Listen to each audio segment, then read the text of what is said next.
ada Yesus di padang gurun, aku bertemu dengan Yesus di padang gurun. Kata Yesus kesimpulannya jangan percaya. Itu bukan aku. Itu bukan aku. Saya setuju Bang Suma itu, tapi maksudnya dalam pemikiran saya setuju itu. Tapi kalau dia nampak secara fisik, baru dia mengaku-mengaku, itu saya tidak setuju juga. Memang saya setuju, karena saudara, tadi kan kalau nampak saja mengaku Yesus tapi tidak ada tanda-tanda kiamat, jangan percaya. Apalagi yang tidak nampak. Salam satu. Tentang kedatangannya yang kedua, apa alasannya? Agar manusia muridnya bisa tahu mana yang asli, mana yang palsu. Itu tujuan Yesus menjelaskan bahwa kedatanganku yang kedua seperti ini, seperti ini. Kenapa Yesus menjelaskan itu? Karena Yesus tahu setelah dia pergi akan banyak penyesat yang muncul mengatasnamakan dirinya. Makanya dia mengatakan tanda kedatanganku seperti ini loh. Jadi kalau ada yang tidak seperti ini tapi mengaku Yesus, mengaku aku dan berkata akulah Kristus, jangan kamu percaya. Jadi harus kita paham kenapa Yesus mengatakan tanda-tanda kedatanganku. Kenapa dia mengatakan tentang kedatangannya yang kedua? Karena dia tahu akan banyak yang menyesatkan orang dengan mengatasnamakan dirinya.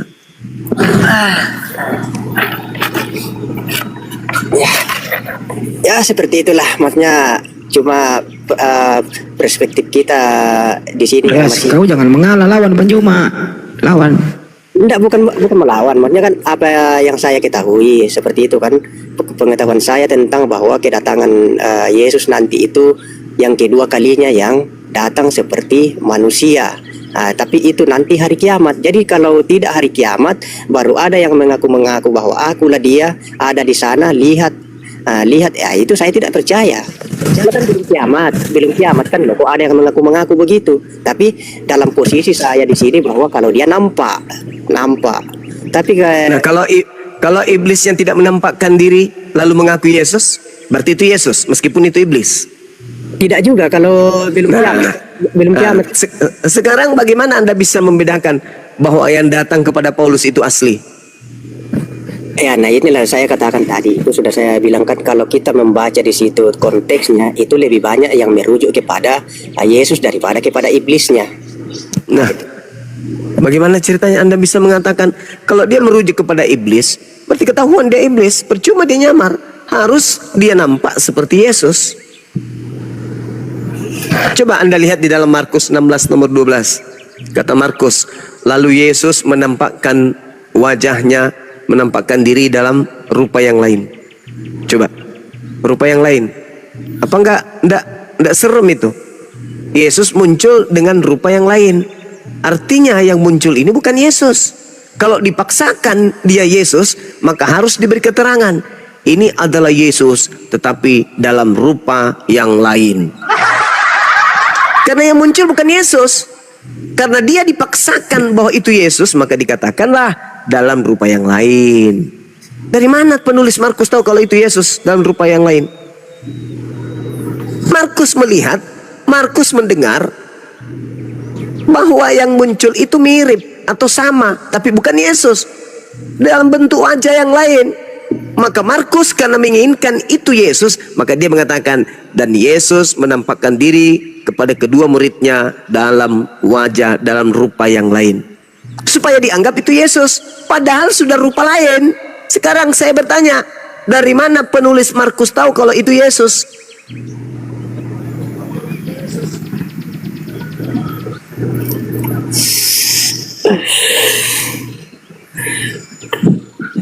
Berat.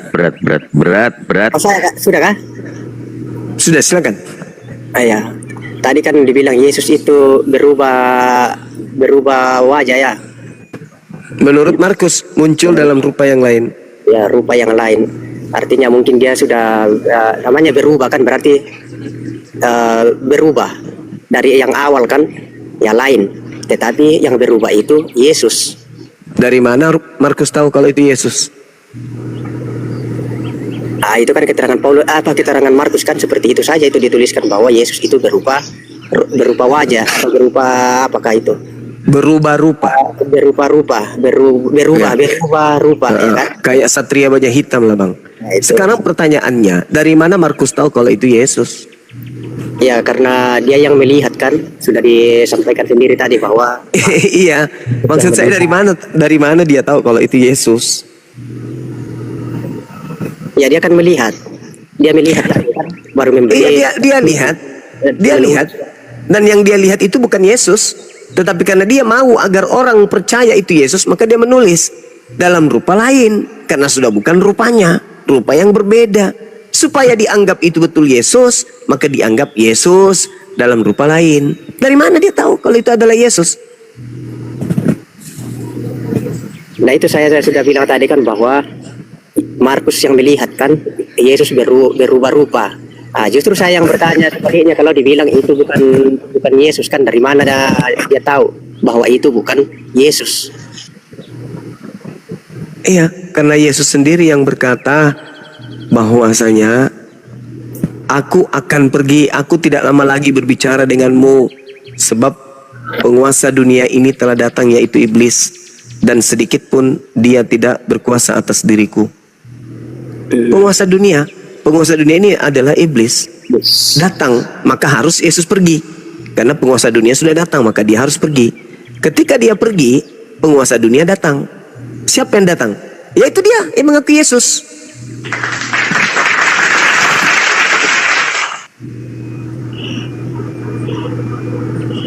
Oke.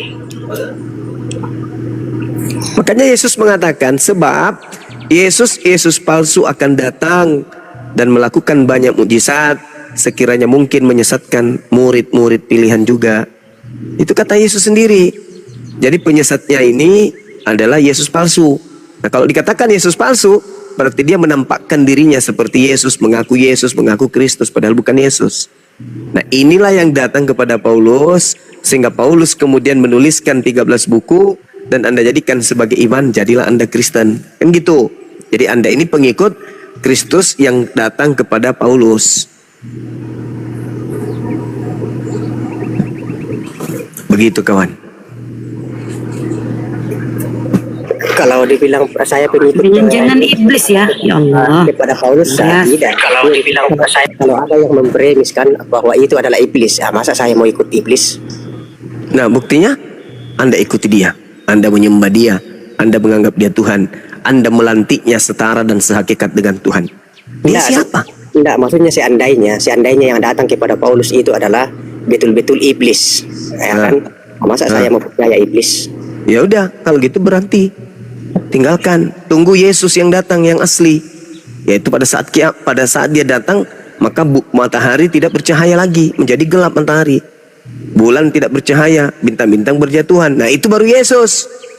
Kalau itu tidak terjadi, mau 1000 orang mengaku akulah Yesus, lihat kiri kanan, terjadi nggak? Bulan tidak bercahaya, matahari menjadi gelap, bintang-bintang jatuh. Kalau tidak, mau sehebat apapun sosok yang mengaku Yesus itu, jangan kamu percaya.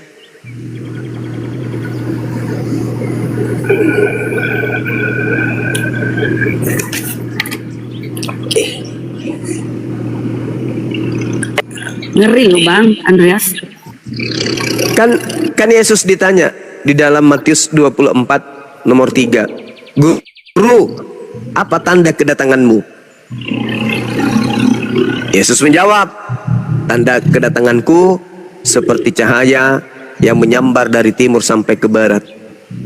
Demikianlah tanda kedatanganku. Matahari menjadi gelap, bulan tidak bercahaya, bintang-bintang berjatuhan, kuasa-kuasa langit berguncang. Aku nampak di tengah langit, seluruh manusia akan meratap dan seluruh manusia akan melihat. Apakah itu sudah terjadi? Tidak terjadi, belum terjadi. Maka kata Yesus, jangan kamu percaya kalau tanda-tanda itu tidak ada.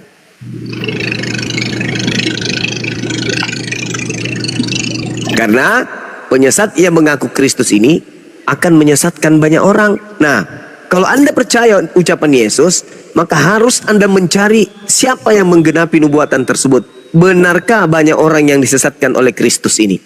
Ternyata Kristen artinya pengikut Kristus. Kristus yang mana yang Kristen ikuti? Yang asli. Kalau yang asli lalu yang mengikuti Yesus palsu yang mana? Yang banyak orang yang mengikuti Yesus palsu yang mana? Ya itu saya tidak tahu mana, karena sepengetahuan saya ya belum ada Yesus palsu sekarang. Yesus palsu datang kepada murid Yesus. Angkatan pertama, Yesus palsunya sudah ada di situ. Kenapa Anda tidak percaya kepada ucapan Yesus? Waspadalah kepada penyesat yang datang kepadamu. Berarti ada penyesat yang datang kepada murid Yesus. Kenapa Anda tidak percaya? Itu ucapan Yesus loh. Tapi itu saya belum jumpai secara pribadi ya, kalau Yesus palsu itu ya yang datang. Tidak perlu dia datang lagi, kan Anda sudah jadi pengikutnya, ngapain? Anda sudah masuk dalam perangkapnya. Maksudnya kayak kesimpulan saya kan, yang datang sama Paulus itu saya masih menyatakan itu asli. Nah, kalau Anda mengatakan yang datang kepada Paulus itu asli, kenapa enggak kiamat? Enggak, dia kan tidak datang apa itu nampak langsung kan? Itulah bukti bahwa yang datang itu bukan Yesus. Jadi seandainya dia datang ya, Bukan masalah saudara, bukan masalah nampak atau tidak nampak, bukan masalah berjasad atau tidak berjasad, bukan. Tetapi masalahnya antara asli dengan palsu itu bisa dilihat dari tanda-tandanya. Ada tanda-tanda kalau Yesus asli datang, matahari tidak bercahaya alias gelap. Itu tanda-tanda kalau yang asli itu datang. Tapi kalau tidak asli, ngaku Yesus, tapi tanda itu tidak ada, hanya menyesatkan banyak orang saja. Nah, itu yang terbukti terjadi.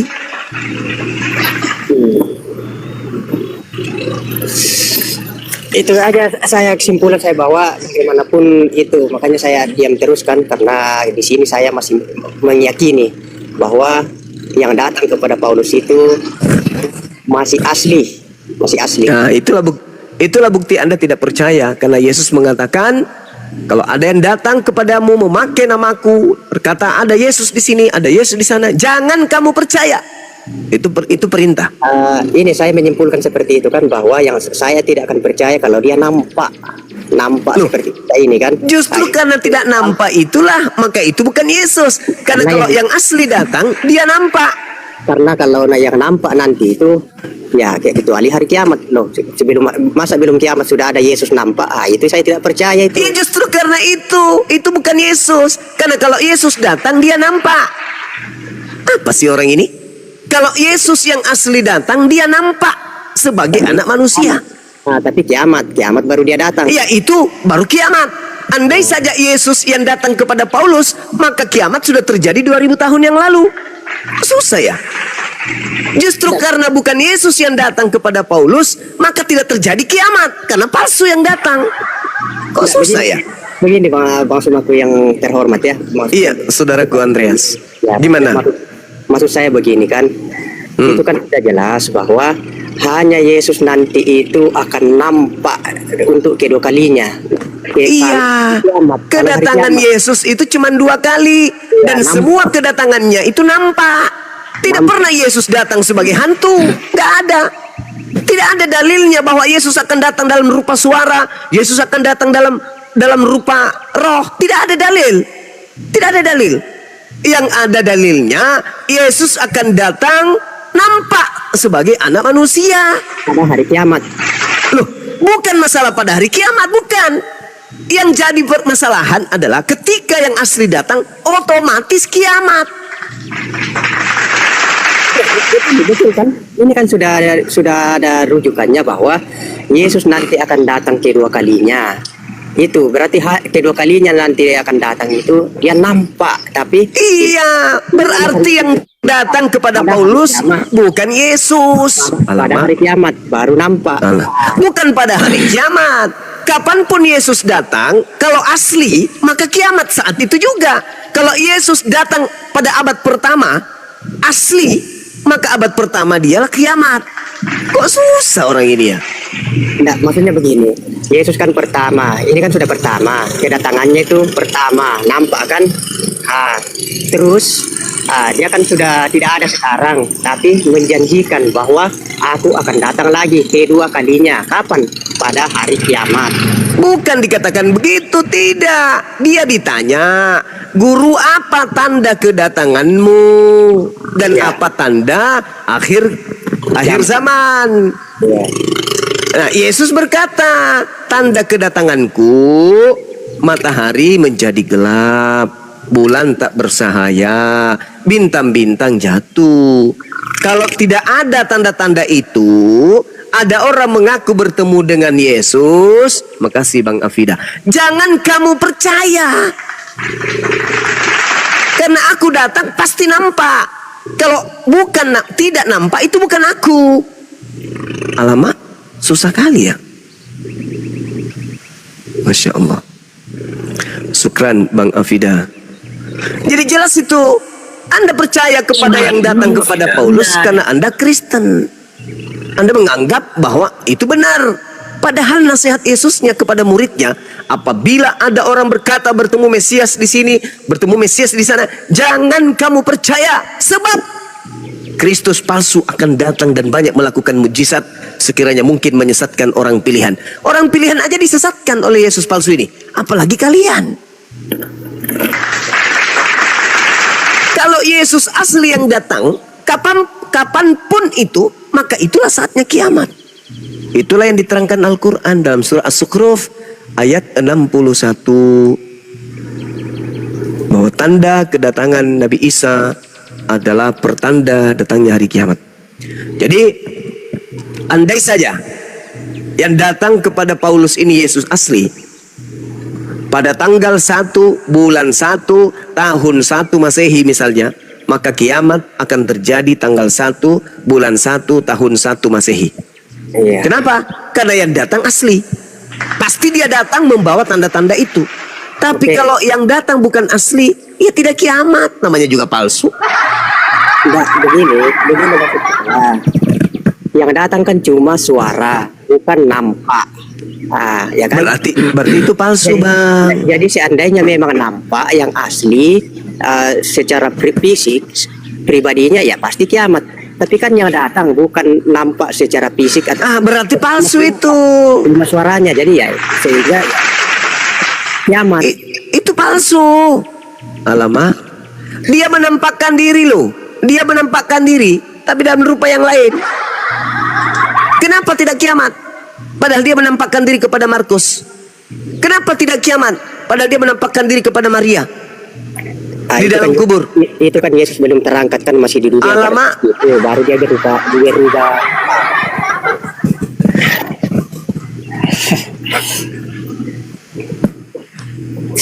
Jadi yang dijanjikan itu setelah dia sudah terangkat, baru dia akan datang lagi. Tapi datangnya nanti itu hari kiamat.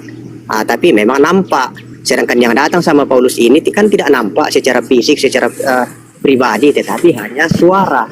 Berarti itu Yesus. Berarti itu Yesus. Jadi itu Yesus, tetapi Nah, lalu apa bedanya kalau yang datang Tadi sudah. iblis? Kalau yang datang iblis mengaku Yesus, Hubungan bedanya nyambung tanda-tandanya apa? telepon hubung nggak nyambung kemana? Kalau iblis yang datang Nomornya dan sibuk. nyambung kepada Anda, itu gimana ceritanya? Kalau yang datang itu iblis, tanda-tandanya apa kalau iblis yang datang? ya kalau tanda-tandanya ini kan belum kiamat, baru dia datang Iya, begini. kalau iblis kan Yesus mengatakan akan datang Yesus palsu tuh.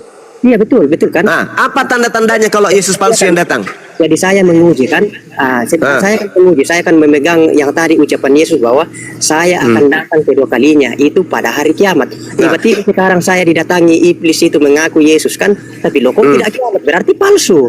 Iya, apa bedanya ke Paulus? Yesus palsu itu. Iya, apa bedanya yang datang kepada Paulus? Apa bedanya? Tidak kiamat juga nya. Ya tapi kan tidak ada pribadinya. Sudah saya bahas tadi kan. Iblis juga begitu. Iblis juga datang dengan suara saja, berbentuk cahaya. Apa bedanya dengan iblis? Kalau iblisnya datang dengan seperti itu juga, apa bedanya dengan Yesus yang datang kepada Paulus? Apa bedanya? Ya ini kan saya sudah bilang bahwa itu kan tidak nampak fisiknya, pribadinya. Iya, saudara, iblis itu juga tidak nampak. Oh, ya Allah, bantulah aku. Iblis itu juga tidak nampak, Sinole. Mana ada iblis nampak? Tidak nampak iblis itu. Dia hanya berupa cahaya. Nah, kalau ada iblis datang mengaku Yesus, bedanya dengan yang datang kepada Paulus itu apa? Tapi itu kan Paulus yang mengalami, ya kan? Paulus yang mengalami. Tapi kan Astagfirullah. saya juga kan punya kesimpulan karena saya yang didatangi. Jadi Paulus yang didatangi itu ya dia menganggap itu Yesus, ya itu kan Paulus. Pengakuan Paulus. Terus Jadi ada perintah Yesus untuk percaya kepada Paulus gitu. apa? Ada perintah Yesus untuk percaya kepada Paulus. Bahwa percaya, yang tertulis bahwa percayalah kepada Paulus tidak ada. Iya, ada nggak? Ada. Tidak ada. Tidak ada. Tidak ada. Kan aneh, saudara saya ini. Anda itu kenapa bertahan, Bang? Kan Anda disesatkan. Kan Yesus sudah mengatakan waspadalah kepada penyesat. Penyesat. Namanya penyesat itu ya menyesatkan. Yang namanya orang yang disesatkan itu ya kayak Anda ini. Tidak ada cahaya bagi Anda untuk mengetahui apa yang dijelaskan kemudian. Yesus berkata, waspadalah kepada penyesat yang datang kepadamu dengan memakai namaku. Berarti penyesat itu datang dengan memakai nama Yesus. Dia tidak mengatakan dengan memakai jasadku, dengan memakai tubuhku, enggak. Dia mengatakan dengan memakai namaku. Nah, suara yang didengarkan Paulus itu memakai nama Yesus. Tetapi tidak ada tanda kiamat. Berarti itulah penyesatnya. Alamak, susah kali lah. Enggak, maksudnya ini aja yang saya bangun dalam pikiran saya kan, bahwa kalau itu nanti Yesus itu akan datang kedua kalinya, nampak. Jadi kalau tidak nampak, ya berarti kan bisa kita uji di situ. Bisa kita uji. Ujilah itu yang datang kepada Paulus. Kenapa Anda nggak uji? Coba Anda uji, itu Yesus atau bukan? Kayak sekarang kalau ada yang datang mengaku bahwa Bukan sekarang, Bang, bukan sekarang. Kristus palsunya datang pada angkatan Yesus. Sekarang coba Anda uji yang datang kepada Paulus itu Yesus beneran. Coba buktikan kepada saya. Apa buktinya kalau yang datang kepada Paulus itu Yesus beneran? itu kan pengetahuan saya karena tertulis di situ kan Saulus mendengar suara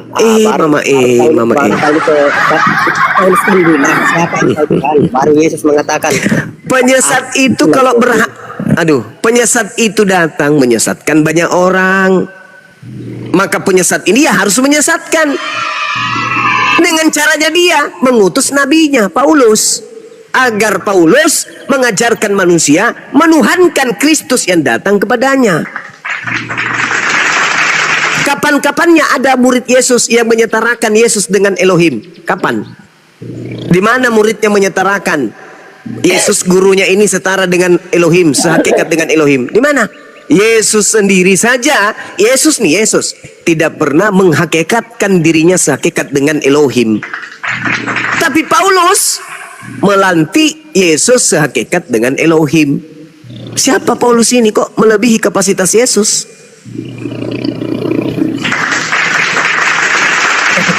Kenapa Paulus mengatakan bahwa Yesus itu adalah Elohim? Dia mengatakan bahwa karena Bapa itu esa, maka esa juga Yesus Kristus. Ada berapa yang esa di situ? Kata esa kan satu kan? Ya. Sekarang Paulus mengatakan Bapa itu esa dalam 1 Timotius 2 nomor 5. Oke. Karena Tuhan itu esa dan esa pula Yesus yang menjadi perantara. Sekarang ada berapa yang esa di situ? Allah yang esa dikatakan Paulus apa? Allah yang esa. Di situ tertulis Theos. Bapak juga tertulisnya Theos. Sama aja, itu hanya permainan lidah lain. Sudah benar kan? Sudah benar ucapan ke Paulus bahwa Allah itu esa. Saya itu. Nah, sekarang Paulus mengatakan juga Yesus itu esa juga. Ya betul kan? Yesus kan esa juga. Nah, ada berapa yang esa di situ? Ya kata esa itu ada 2, tetapi pribadi itu tetap satu. Nah, itulah aku bilang Paulus, saudara. Itulah saya katakan Paulus melantik Yesus sehakikat setara dengan Tuhan. Ayo, di mana Yesus pernah melantik dirinya sebagai yang esa? Tunjukkan saya dalilnya. Akulah yang esa itu di mana? Kalau Paulus itu kan untuk pribadinya tidak ada. Yang ini tadi, dia katakan Allah itu esa kan, Paulus mengatakan begitu kan? Yesus itu esa. Saya kira betul itu. Ada berapa yang esa di situ? Allah satu. Yesus satu. Berarti kata Esa dua, tetapi sosoknya itu satu Allah, satu Yesus. Apa sih orang ini? Yesus itu esa dong pala. Allah juga esa katanya ke Belama. Jadi ada dua yang esa. Tahu ini orang. Udah Anda turun deh, Anda turun. Anda istirahat, Anda perbanyak makan kulit durian. Mudah-mudahan dengan Anda makan kulit durian, otak Anda bisa sehat, normal, selayaknya manusia. Gitu ya kawan ya, daripada Anda saya maki nanti mending Anda turun. Dari tadi saya bicara sama Galimpong Kalora. Kali bongka piting saya temani ngomong. Susah dia pahami itu Esa Gurunda. Semalam Bukan susah. Dia paham, cuman karena dia itu adalah tangan kanan setan, ya dia harus menyesatkan. Kebenaran harus dia bolak-balikkan. Ada dua yang esa di situ. Esa itu kan cuma satu kan. Tetapi dia mengajarkan Yesus esa, Bapak juga esa, dan esa di situ satu katanya. Meskipun dua esa tapi cuma satu hakikat. Berarti dia ini setan. Karena dia ingin mendudukkan Yesus setara dengan yang esa. Masa Yesus setara dengan Tuhan? Alamak. Sedangkan Yesus sendiri tidak pernah menyetarakan dirinya dengan Tuhan. Nah inilah iblis. Kerjanya kayak gitu. Kayak semalam itu benar itu karena doktrin ya mau menyesatkan. Semalam itu Gurunda dia sudah imani satu-satunya itu Tuhan Allah satu-satunya katanya. Tapi Yesus pun satu Esa. Inilah yang ternyata doktrin. Orang gila. Iya. Gimana orang gila itu? Ulaika hum syarrul bariyah. Nah, seburuk-buruknya makhluk. Nah, mereka lah ini. Dibilang monyet bukan, dibilang orang juga bukan. Iklan dulu. Iklan dulu. Baik. Saya Kaiser Nero, Ketua Dewan Pimpinan Pewarta Bukit Golgota, menyiarkan langsung di live Om Handi Celebes di frekuensi 3,1 FM, ajaran kasih mati. Sekali lagi saya inginkan untuk narasumber Tritung, Kristen Katolik Protestan Oneness atau yang menuhankan kenal Potmio, sesembahan pelak pajero, penyembah double speaker stereo. Jika merasa cerdas dan akademis, kau boleh naik dengan penuh optimis. Tapi kalau cuma congor, bacot dan pesimis, mending kau turun meratap dan menangis. Yang naik diskusi jangan tantrum, kesurupan, serangan jantung atau gangguan kejiwaan. Diskusi bantah dengan dasar menggunakan dalil dan data. Paparkan dengan baik narasi, literasi, kolerasi, komparasi. Jangan gunakan asumsi, diksi-diksi potongan terasi, kontrasepsi, cekcokologi, apalagi geoblokologi. Narasumber memberi dedikasi, viewer penonton mendapatkan edukasi. Diskusi tanpa pakai urat, tanpa hujat menghujat, tanpa ajaran sesat, inspiratif, tidak mengenal kontradiktif, dan pastinya bukan provokatif. Selamat datang di kebenaran bagi yang menerima, dan selamat bingung buat kalian yang kuar-kuar seperti ODGJ mencari ketiak ular. Sekian, terima gaji, stay tune. Cari ketiak ular. Selamat malam, Bang Juma, agak kereba. Iya, baik. Alhamdulillah. Makasih. Bang Juma, saya izin mau bertanya. Iya. Tentang surat Al-Imran ayat 50. Iya. Itu apa, kalau saya salah tolong di ini. Itu apa tentang Nabi Isa berkata kepada Nabi Muhammad atau seperti apa itu yang menghalalkan itu, Bang Juma? Terima kasih. Nabi Isa berkata kepada Nabi Muhammad? Enggak. Ya. Nabi Isa, Allah berfirman kemudian terkait dengan Nabi Isa. Jadi gini, dan sebagai Rasul, Yesus atau Nabi Isa berkata kepada Bani Israel, aku datang kepada kalian dengan sebuah tanda dari Tuhan kalian, yaitu aku membuatkan bagimu sesuatu dari tanah berbentuk seperti burung, lalu aku meniupnya, maka ia menjadi seekor burung dengan izin Allah Tuhanku. Dan aku, Isa, menyembuhkan orang yang buta sejak dari lahir dan orang yang berpenyakit kusta. Dan bahkan aku diberi mukjizat menghidupkan orang mati dengan izin Allah Tuhanku. Dan aku beritahukan kepadamu apa yang kamu makan dan apa yang kamu simpan di rumahmu. Sesungguhnya pada yang demikian itu terdapat satu tanda kebesaran sebagai kebenaran Rasulku bagimu jika kamu beriman. Wa musaddiqan lima baina yadayya minat Taurah wa liuhilla lakum ba'dal ladzi hurrima 'alaikum wa ji'tukum bi ayatin min rabbikum fattaqullaha wa ati'un. Dan sebagai seorang yang membenarkan Taurat yang datang sebelumku, dan agar aku menghalalkan bagi kalian wahai Bani Israel sebagian dari yang telah diharamkan untukmu, dan aku datang kepadamu membawa satu tanda mujizat dari Tuhanmu. Karena itu wahai Bani Israel, takutlah kepada Allah dan taatlah kepadaku. Apakah Al-Quran ini benar? Benar. Bagaimana cara mengujinya? Benarkah Nabi Isa datang menghalalkan sebagian yang diharamkan Allah kepada Bani Israel? Betul. Baca Ulangan 32. Bagaimana kemudian perintah yang datang kepada Bani Israel? Kuduskanlah hari Sabat. Lalu dikatakan, bunuhlah orang yang tidak melakukan Sabat. Di data nomor 14-nya di Ulangan 5. Bunuh orang yang tidak kemudian memelihara Sabat. Artinya kalau diperintahkan kepada Bani Israel untuk mengkuduskan hari Sabat dan tidak boleh kemudian melakukan sesuatu apapun, maka tidak boleh orang Yahudi melanggar itu. Akan tetapi apa yang terjadi kepada kepada Yesus? Yesus menghalalkan melakukan aktivitas pada hari Sabat. Artinya Al-Quran tidak salah ketika Al-Quran mengatakan bahwa Nabi Isa alaihissalam datang untuk merubah sebagian apa yang diharamkan, menghalalkan sebagian apa yang diharamkan oleh Tuhan kepada kaumnya Bani Israel. Seperti itu, Bu.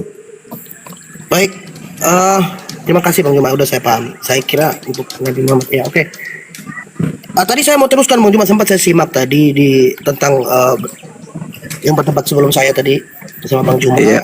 Markus 16 itu kan tentang Yesus menampakkan diri dalam rupa lain.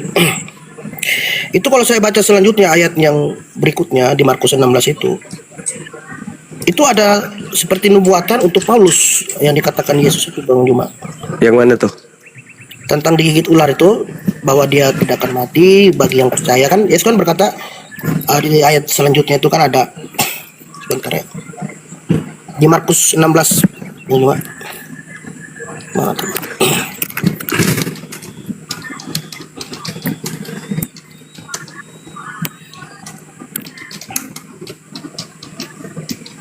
Ya, gimana? Ya, itu di ayat selanjutnya kan ada Yesus sebelum terangkat ke langit kan Yesus bilang, pergilah ke seluruh, di ayat ke-15-nya, pergilah ke seluruh dunia, katakanlah Injil kepada segala makhluk. Siapa yang percaya dan dibaptis akan diselamatkan, tetapi siapa yang tidak percaya akan dihukum. Tanda-tanda ini akan menyertai orang-orang yang percaya. Mereka akan mengusir setan-setan demi namaku. Mereka akan berbicara dalam bahasa-bahasa yang baru bagi mereka. Mereka akan memegang ular. Nah ini maksudnya, Bang Juma. Mereka akan memegang ular di ayat 16 dan sekalipun mereka minum racun maut, mereka tidak akan mendapat celaka. Nah ini kalau saya compare dengan KPR, bentar ya, Kisah Para Rasul 28 ayat 3 sampai 6 itu kan Paulus digigit ular tapi tidak mati, Pak Ustaz. Pak Bang Juma. Iya. Jadi gini, Ya. kata Yesus kemudian bahwa nabi palsu itu akan datang melakukan banyak mukjizat. Karena banyaknya mukjizat ini memungkinkan nabi palsu ini menyesatkan murid-murid Yesus. Matius 24 nomor 24. Adapun ketika Anda mengatakan bahwasanya Markus 16 nomor 16, tanda-tanda orang yang percaya Anda bawa di sana. Di sini diterangkan kemudian bahwa itu ucapan yang datang setelah Yesusnya selesai menyampaikan segala firman. Makanya Markus 16 ini diinformasikan bahwasanya dia hanya berakhir pada data nomor 15-nya. Bahkan ada yang mengatakan berakhir sampai ayat ke-8 atau nomor ke-8. Selebihnya itu adalah penambahan. Nah, sekarang kalau kita lihat Yesus bangkit pagi-pagi pada hari pertama minggu. Ia mulai menampakkan diri kepada Maria. Ini bukan Yesus lagi. Ini bukan Yesus. Karena Yesus kemudian tidak pernah keluar dari kubur. Yang keluar dari kubur itu adalah iblis. Di mana data itu tertulis bahwa yang keluar dari kubur itu adalah iblis? Silakan Anda baca Bible, perhatikan kemudian ucapan Yesus di dalam Yohanes 14 nomor 30 atau Yohanes 12 nomor 31.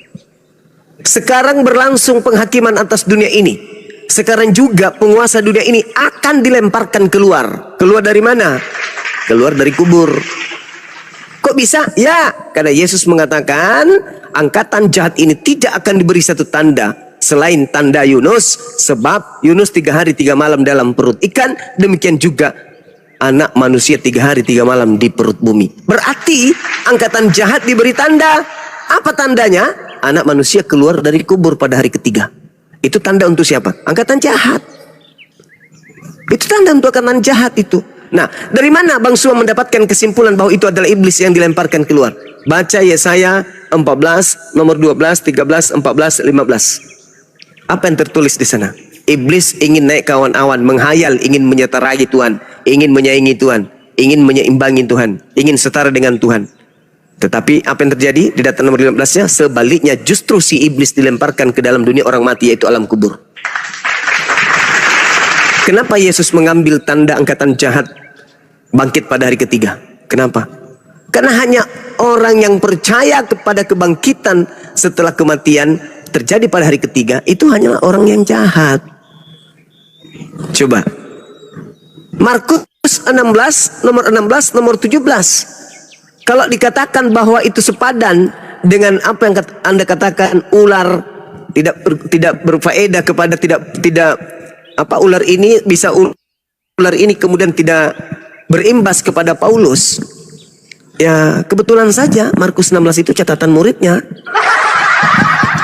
Sekarang jangan pegang ular deh, minum racun dan bahasa roh, bahasa asing. Coba Anda percaya kepada Paulus, Paulus dipatok ular tidak mati, dan Anda percaya kepada Paulus, berarti sejatinya Anda juga memiliki tanda-tanda itu. Coba saya mau lihat, di mana orang Kristen dipatok ular kobra tidak mati? Di mana orang Kristen minum racun tidak mati? Ayo buktikan. Kalau itu yang Anda jadikan sandaran, tidak nyambung ke sana, Bung. Yesus mengatakan bahwa nabi palsu itu akan banyak melakukan mukjizat. Paulus mau makan ular berbisa, mau minum racun dia tidak mati, bukan berarti dia memenuhi persyaratan. Justru kalau Paulus ini memiliki semakin banyak mukjizat, semakin terindikasi Yesus palsu. Oke, silakan. Baik, terima kasih Bang Juma. Alfi boleh buka Boleh, sedikit nggak Bang Al-KTP? Silakan. Mengenai Markus 16-18 tadi Bang. Izin Bang ya. Siap. Ini yang setelah Alfia mati. Kan di sini kita baca, mereka akan memegang ular dan sekalipun mereka minum racun maut, mereka tidak akan mendapatkan celaka. Di sini kan mereka memegang ular. Betul Bang Al-KTP? Betul Bang. Iya, betul. Nah, ular setelah Alfia mati, ular itu datangnya dari kata Ophes, Arosin, Kan, Tanas, Simon dan seterusnya. Ophes di sini ya. Nah, sementara kalau kita lihat apa yang dialami oleh Paulus di Kisah Para Pewarta 28, kita lihat di ayat yang keempat ya, nomor keempatnya. Ketika orang-orang itu melihat ular, di sini kan katanya ular nih. Ya. Cuman Ophes tadi nggak ada Bang. Ophes itu tadi nggak ada. Yang ada itu Totherion. Totherion ini bukan snake atau ular Bang, tapi dia itu binatang buas. Kalau kita lihat di KJV-nya itu dia beast Bang, bukan snake. Jadi pada saat itu Paulus itu dia itu terpaut di tangannya itu binatang buas Bang, bukan ular. Kalau kita lihat pun di dalam versi-versi lainnya pada terjemahan bahasa Indonesia, misalnya pada versi BMK atau kita lihat pada terjemahan TSI. Mana di sini ya? Tadi ya. Dia tuh gak ular abangku, tapi bis, tahu nggak sih bis gitu? Binatang buas, Bis. binatang buas. Iya tahu, ya sejenis ular lah bang. Jadi nggak harus ular juga abangku, karena kalau kita tinjau pun dari bahasa aslinya di Markus tadi kan menggunakan kata ophis. Office. Sementara yang terpaut di tangan Paulus ini terion, bukan ophis. Beda bang, beda jenis hewannya bang. Binatang buas belum tentu ular, betul. Binatang buas belum tentu ular. Jangan-jangan kecoa yang terpegang Paulus itu. Kita kan nggak tahu. Ya sekian dari Alfi. Makasih bang. Siap, makasih. Oke, makasih Bang Juma. Bang Iya. Alfi. Sama-sama. Ya, Ya abangku. ini saya mau ya, benar Bang Juma. Ini saya mau tanya surat 6 Bang Juma ya, tentang surat 6 ayat 146 yang menjelaskan tentang larangan bagi orang Yahudi terhadap beberapa jenis hewan hewan lemak yang hewan tertentu. Kan ayat ini kan seperti mengharamkan segala hewan gitu, termasuk onta. Kan onta apa diharamkan apa gimana Bang Juma? Kalau bagi Bani Israel itu, Ya. bagi Bani Israel itu mereka diharamkan. Bagi Bani Israel, kan itu ujian bagi mereka. Iya.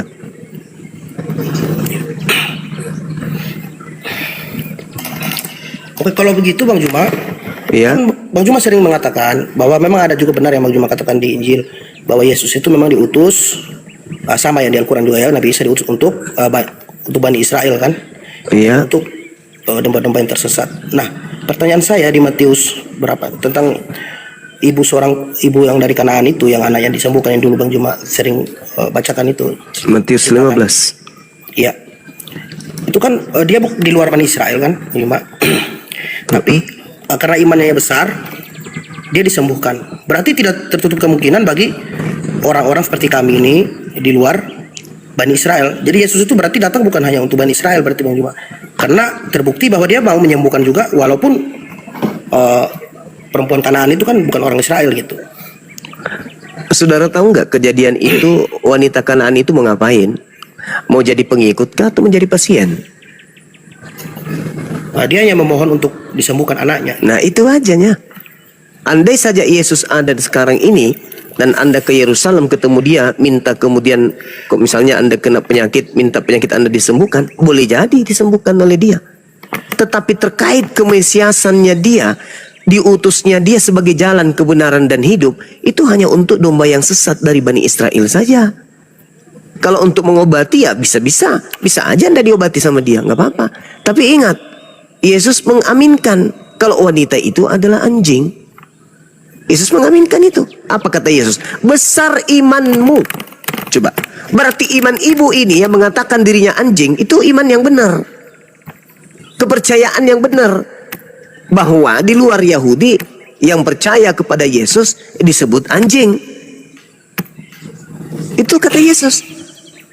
Andai saja wanita ini berkata, benar Tuhan, tapi bukankah domba makan remah-remah yang jatuh dari meja tuannya? Lantas Yesus mengatakan, hai ibu, besar imanmu. Berarti Yesus mengaminkan kalau ibu itu domba. Sayangnya tidak. Ibu itu mengatakan, betul Tuhan, bukankah anjing makan sampah yang jatuh dari meja tuannya? Yesus mengatakan, besar imanmu. Dengan kata lain, Yesus mengaminkan wanita itu adalah anjing. Silakan. Baik, makasih Bang Juma ya. Sudah saya paham. Saya mau tanya Bang Juma, ini kan di Yeremia 25 nih, Yeremia 9 ayat 25. Iya. Di sini saya bingung ya, saya baca nih. Bentar. Lihat, waktunya akan datang, demikianlah firman Tuhan, bahwa aku menghukum orang-orang yang telah bersunat kulit katanya. Iya, dibaca nomor selanjutnya. Ini firman Tuhan ya, Dibaca ayat setelahnya, Bang. Yang dimaksud di situ orang Mesir, orang Yehuda, orang Edom, Bani Amon, nggak ada orang Arab di sana.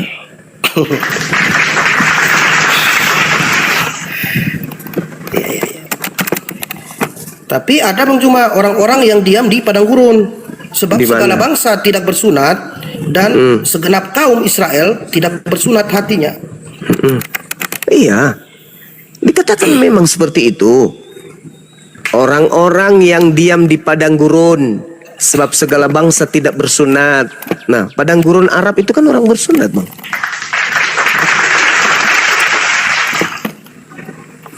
Iya, iya.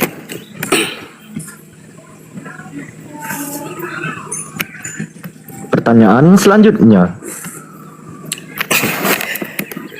Bang Juma, saya minta tolong dijelaskan Bang Juma. Iya. Di ini saya kan bingung ini. Di Mazmur 91 itu nubuatan tentang malaikat akan mendatang itu kan sesuai dengan apa di Injil kan, di mana Yesus Iya. dijumpai oleh iblis. Betul. Berarti sempat. Itu Ya. Itu kalau saya baca selanjutnya sampai satu perikop itu Yesus diselamatkan nih maksudnya ya. Iya, betul. Dan Panjang umur. dipermuliakan. Yes. Itu maksudnya apakah dia tidak celaka seperti yang kami imani? Iya, tidak lah, Bang. Kan jelas tidak di situ. Malapetaka tidak akan menimpa kamu. Tuh. Jelas itu. Berarti Yesus tidak akan kena malapetaka. Berarti bukan dia yang kena malapetaka, maut di atas salib. Coba baca nomor 10-nya. Bahkan dikatakan di nomor 8, engkau hanya menonton dengan matamu sendiri dan melihat pembalasan terhadap orang fasik. Siapa orang fasik ini? Baca Amsal 17 nomor 23. Pemakan suap adalah orang fasik. Siapa yang makan suap? Yudas. Berarti dengan kata lain, engkau hanya menonton dengan matamu sendiri dan melihat pembalasan terhadap Yudas.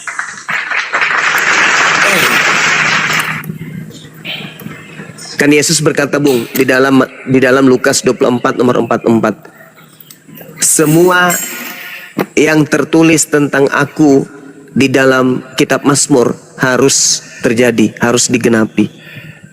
Itu kata Yesus. Coba Anda baca di situ. Artinya ketika dia mengatakan harus tergenapi yang ada di dalam kitab Mazmur, ketika orang-orang ingin membahayakan Yesus, maka Tuhan akan datang mengutus malaikatnya, mengangkat dia kemudian terangkat ke langit agar kakinya tidak terantuk, atau kakinya tidak kena masalah, atau dirinya atau tubuhnya tidak kemudian kena celaka. Itu dalil. Itu petunjuk bagi orang yang berajar, orang yang berakal. Makanya kami umat Islam ini memuliakan Yesus dan berusaha siang malam untuk berjuang bagaimana Yesus ini tetap tidak tersentuh ajaran-ajaran paganisme. Seperti itu, saudara. Oke, baik. Terima kasih Bang Juma. Jelas. Sama-sama. Saya mau tanya Bang Juma tentang Bang Juma percaya apa Nabi Musa menerima buah loh batu di Gunung Sinai dari Tuhan?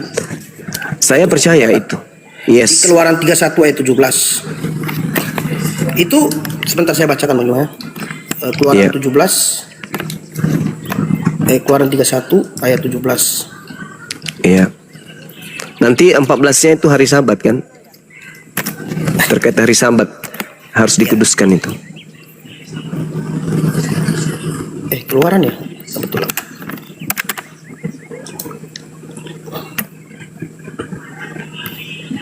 Keluaran 18 ya. Sorry. Dan Tuhan memberikan kepada Musa setelah ia selesai berbicara dengan dia di Gunung Sinai kedua loh hukum Allah, loh batu yang ditulis oleh jari Bang Juma, oleh jari Allah. Nah, ini kalau saya compare dengan Yohanes 8 ayat 3 Bang Juma. Waktu orang Farisi dan ahli Taurat membawa perempuan yang sedang berzina kepada Yesus. Sebentar ya. Yohanes 8 ayat 3 sampai Yohanes 8 ayat 3. Maka ahli-ahli Taurat dan orang-orang Farisi membawa kepadanya seorang perempuan yang kedapatan berzina. Ya Bang Juma ya.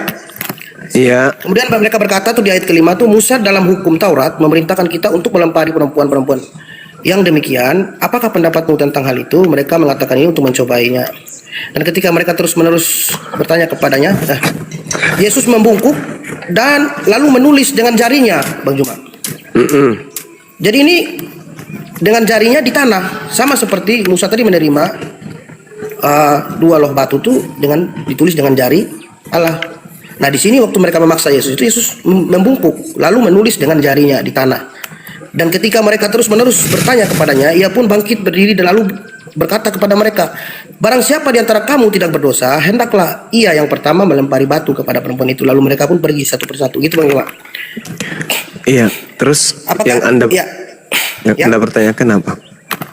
Ya, saya kalau ini kan semacam kalau jari kan tentang hukum Taurat. Seolah-olah Yesus itu mengatakan bahwa dialah yang membuat hukum Taurat itu seperti itu, Bang Iwan. Karena dia membungkuk dan menulis dengan jari di tanah. Sama seperti di Daniel 5 ayat 5 juga ada jari-jari yang menulis di dinding itu yang menampakkan diri kepada raja itu, yang jari yang menulis di dinding lalu mereka tidak dapat menerjemahkan tulisan itu, Bang. Apakah ini ada sangkut pautnya gitu, maksudnya ada kompernya dengan? Jadi sebenarnya begini, Bung. Apakah dia Tuhan itu sendiri Yesus ini atau bagaimana, Bang? Oh jelas bukan. Kalau cuman karena menulis, Pak Bom juga menulis. Jadi gini. Jadi gini, saudara. Ketika berbicara mengenai Nabi Musa alaihissalam, Nabi Musa melihat penglihatan langsung tentang Allah, tentang Tuhan. Penglihatan langsung. Ada beberapa saat kemudian Nabi Musa menerima pernyataan Allah melalui penglihatan Nabi Musa. Sama seperti di Al-Quran juga demikian adanya. Tetapi terkait hal tersebut, Tuhan menggunakan malaikat untuk sebagai pernyataan-pernyataan Tuhan kepada Nabi Musa alaihissalam melalui wahyu, melalui tabir, dan juga melalui malaikatnya. Makanya di dalam Al-Quran dituliskan wa katabna lahu fil alwah, dan telah kami tuliskan untuk Musa pada lauh-lauh Taurat atau lauh batu segala sesuatu sebagai pelajaran dan penjelasan untuk segala hal. Maka kemudian aku berfirman, berpegang teguhlah kepadanya dan suruhlah kaum berpegang teguh kepadanya sebaik-baiknya, yaitu hukum Taurat. Nah, kenapa Allah menggunakan kata kami di situ? Kami tuliskan untuk Musa. Karena Tuhan kemudian ingin memperlihatkan keagungannya, bahwa dia memerintahkan kemudian makhluknya untuk datang kepada Musa, menyampaikan firman. Melalui perantaraan makhluk, Tuhan menyatakan diri kepada mereka, kepada Nabi Musa. Coba Anda lihat kebenaran apa yang saya katakan ini di dalam Kisah Para Rasul 7. Di situ jelas bahwa di data nomor 35-nya dikatakan begini. Musa ini yang telah mereka tolak dengan mengatakan, siapakah yang mengangkat engkau menjadi pemimpin dan hakim? Musa ini juga telah diutus oleh Allah sebagai pemimpin dan penyelamat oleh malaikat yang menampakkan dirinya kepada Musa di Semak Duri. Musa ini yang telah diutus Allah sebagai pemimpin dan penyelamat oleh malaikat yang telah menampakkan diri. Malaikat yang telah menampakkan diri. Nomor 38-nya, Musa inilah yang menjadi pengantara dalam sidang jemaat di padang gurun di antara malaikat yang berfirman kepadanya di Gunung Sinai. Berarti malaikat. Sesuai dengan Al-Quran surah Asy-Syura ayat 52. Tidak pantas Allah berbicara langsung kepada manusia, melainkan melalui perantaraan malaikat. Nabi Musa mengalami hal tersebut. Coba Anda baca Kisah Para Rasul nomor 38, 38. Musa inilah yang menjadi pengantara dalam sidang jemaat di padang gurun di antara malaikat yang berfirman kepadanya di Gunung Sinai. Berarti yang berfirman kepadanya di Gunung Sinai itu malaikat. Firman Allah datang kepada Nabi Musa melalui perantaraan malaikat. Itu jelas itu. Jadi kalau Yesus kemudian menulis, Anda ingin menyetarakan, berarti Yesus setara dengan malaikat. Gak nyambung lagi dia ke sana tuh. Sedangkan ketika Anda berbicara mengenai Yohanes 8, tidak mungkin Yesus itu Anda bisa setarakan dengan Tuhan. Kenapa? Karena data nomor 15-nya dikatakan begini. Kamu menghakimi menurut ukuran manusia. Aku Yesus tidak menghakimi seorang pun. Dan jikalau aku menghakimi, maka penghakimanku itu benar. Sebab aku tidak seorang diri. Aku tidak seorang diri. Berarti Yesus bersama dengan siapa? Aku bersama dengan Bapa yang mengutus aku. Dan dalam kitab Tauratmu ada tertulis bahwa kesaksian dua orang itu adalah sah. Akulah yang bersaksi tentang diriku sendiri, dan Bapa juga yang mengutus aku bersaksi tentang aku. Aku dan Bapa adalah dua saksi. Makanya tadi perempuan ini tidak dihakimi. Kenapa? Karena tidak ada saksi. Siapa saksinya? Mana laki-lakinya? Hanya tuduhan bersinah kepada wanita. Laki-lakinya mana? Tidak mungkin wanita ini bersinah sendiri. Pasti ada laki-laki yang menemaninya bersinah. Itu yang pertama. Yang kedua, Yesus bukan hakim pada saat itu. Dia bukan hakim mahkamah agama yang harus memutuskan dan menghukum orang yang melanggar Taurat. Yesus bukan hakim. Yesus bukan imam kepala. Orang-orang ini salah, datang menguji Yesus. Apa kata Yesus? Barang siapa di antara kamu tidak berdosa, hendaklah ia pertama melempari batu kepada perempuan ini. Artinya apa? Yesus pun memiliki dosa. Kenapa? Karena dia tidak melempar. Iya Bang. Iya, silakan. Ya berarti ini benar yang kata Bang Juma itu, saya tambahkan sedikit di Ulangan 22, betul saya pernah baca Bang Juma. Dia Ulangan 22 ayat 22 itu, apabila seseorang kedapatan tidur dengan seseorang perempuan yang bersuami, maka haruslah keduanya. Berarti dua-duanya atau pasangan. Dua-duanya, jangan cuma Siap. satu orang Iya, aja. iya, oke. Terima kasih Bang Juma. Iya, sama-sama. Sesuai ya. Oke. Berikutnya Bang Juma. Siap. Yang membuat saya yakin bahwa Yesus disalib dan membuat saya sangat sangat menyentuh hati saya, di mana di Matius 5 ayat 44 Yesus berfirman, sebentar dulu. Matius 5:44, bacakan ya.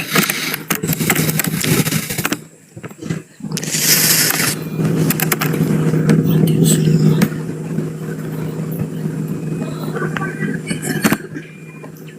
Matius 5:44.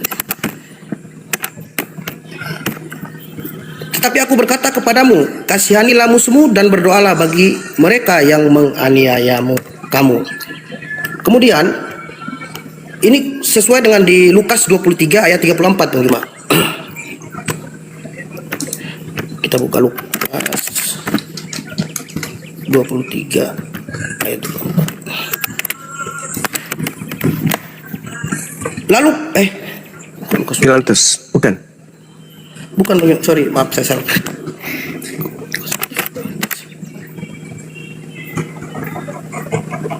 Tiga 34 Bang Juma. Lukas 23 34. Maaf. Lukas 23. Silakan. Ya, ini yang membuat saya ini. Sewaktu disalib, Yesus itu berkata, "Ya Bapa, ampunilah mereka sebab mereka tidak tahu apa yang mereka perbuat." Berarti dia konsisten dan dia mencontohkan apa yang dia firmankan, dia lakukan. Seperti yang dia sabdakan kepada murid-muridnya sewaktu mereka memanggil dia, "Guru, ibu dan saudara-saudaramu mencarimu." Lalu ia berkata, "Ibu dan saudara-saudaraku adalah mereka yang mendengarkan firman Allah, menyimpannya dalam hati dan melakukannya." Berarti sesungguhnya apa yang dikatakan itu dia buktikan gitu disalib. Berarti ajaran kasihnya dia nyatakan benar. Waktu disalib itu dia mengatakan, "Ya Bapak, ampunilah mereka sebab mereka tidak tahu apa yang mereka perbuat." Tidak mungkin kalau ini bukan Yesus yang disalib gitu Bang. Tolong penjelasan. Terima kasih. Oke, baik. Jadi gini, Bung. Kalau kita melihat di dalam Al-Qur'anul Karim, Asy-Syura ayat 40 sampai 43 terkait dengan pengajaran bagaimana orang mengasihi. Allah mengatakan begini, A'udzubillahi minasyaitonirrajim. Wa jazaa'us sayyi'at sayyi'at mithluha. Balasan suatu kejahatan adalah kejahatan yang setimpal. Wa jazaa'u sayyi'a sayyi'a mithluha. Kejahatan, balasan suatu kejahatan adalah kejahatan yang setimpal. Faman afa wa aslaha fa ajruh 'ala Allah. Tetapi barang siapa memaafkan dan berbuat baik kepada orang yang berbuat jahat, maka pahala dari Allah untuknya. Innahu la yuhibbuz zalimin. Allah. Bang Juma, surat berapa Bang Juma tadi? Asy-Syu'ara. Surat keberapa maksudnya? Maaf Bang Juma. Surat keberapa itu ya teman-teman? Ada yang tahu nggak? Bentar Bang Alfi cek Bang. Asy-Syu'ara itu surah yang ke 26. Asy-Syu'ara ayat ke-26, 26, ayat ke-40. 40. Wa jazaa'u sayyi'ah mithluha faman afa wa aslaha fa ajruhu 'ala Allah innahu la yuhibbuz zalimin. Balasan suatu kejahatan adalah kejahatan yang setimpal, tetapi barang siapa memaafkan dan berbuat baik kepada orang yang berbuat jahat, maka pahalanya dari Allah. Sungguh Allah tidak menyukai orang-orang yang zalim. Ayat 43 mengatakan apa? Walaman sabara wa ghafara inna dzalika lamin asmil umur. Walaman sabara wa ghafara inna dzalika lamin aswil umur. Gitu ya. Coba dibaca di situ deh. Iya. Benar nggak itu? Izin Bang Da, koreksi. Iya, silakan. Itu surah yang ke-42, surah Asy-Syu'ara bukan Syu'ara. Asyura, oh ya sorry.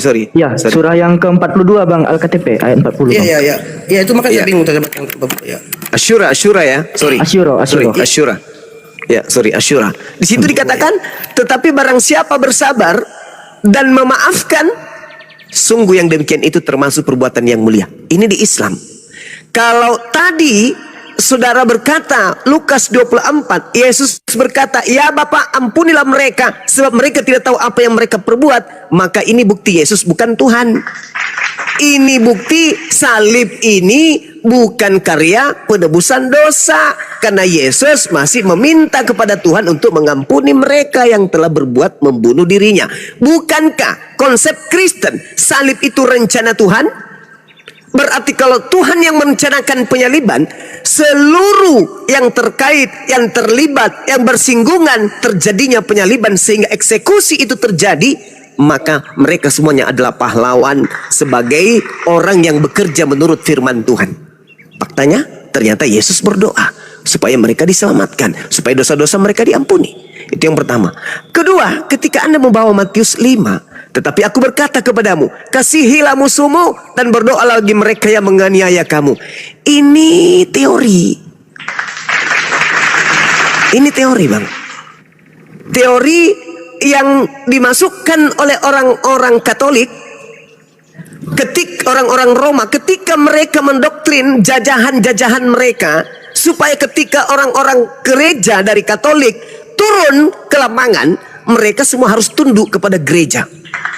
Mereka semua harus tunduk kepada aturan-aturan gereja, mengatasnamakan Yesus. Ketika dikatakan, tetapi aku berkata kepadamu, kasihilah musuhmu, mereka penganut ajaran Katolik menginginkan semua bangsa yang ada di bawah tekanannya itu kemudian mengasihi kerajaan pada saat itu, mengasihi Katolik pada saat itu, mengasihi kemudian orang-orang yang hidup, bahkan diminta untuk berdoa. Apakah Kristen bisa melakukan ini? Tidak. Justru Kristen melakukan apa yang ada di dalam Al-Quran. Wa jazaa'u sayyi'atin sayyi'ah mithluha. Bang Suma dituduh melakukan kemudian kejahatan. Apakah dimaafkan? Tidak. Justru dilaporkan di polisi. Yang mereka praktekkan itu adalah ajaran Islam malah. Kejahatan harus dibalas dengan kejahatan yang setimpal. Karena Bang Suma dianggap jahat, maka dia harus diberi balasan yang setimpal. Laporkan ke polisi. Tetapi kata Allah, barang siapa memaafkan dan berbuat baik kepada orang yang berbuat jahat, maka pahalanya dari Allah. Si dosman melihat si logika melakukan kejahatan, menginjak Bible. Apa yang dilakukan oleh si dosman? Memaafkan. Lantas memberikan si logika uang 500.000 cepet. Berbuat baik, dia mempraktikkan Al-Quran. Dan Al-Quran mengatakan, walaman sabara wa ghafara inna dzalika lamin asmil umur. Tetapi barang siapa bersabar dan memaafkan, sungguh yang demikian itu termasuk perbuatan yang mulia. Lebih hebat di Islam karena ini terimplementasi dengan apa? Dengan praktek. Sedangkan di Kristen mana ada? Sekarang kalau kita lihat Kristen yang tertua, tua mana Kristen Belanda dengan Kristen Indonesia? Lebih tua Kristen Belanda. Kalau ini dipraktekkan, tidak ada penjajahan Belanda ke Indonesia. Karena pribumi bukan musuhnya. Pribumi bukan musuh Belanda. Tapi apa yang terjadi? Jangankan musuh, yang bukan musuhnya aja dihabisin.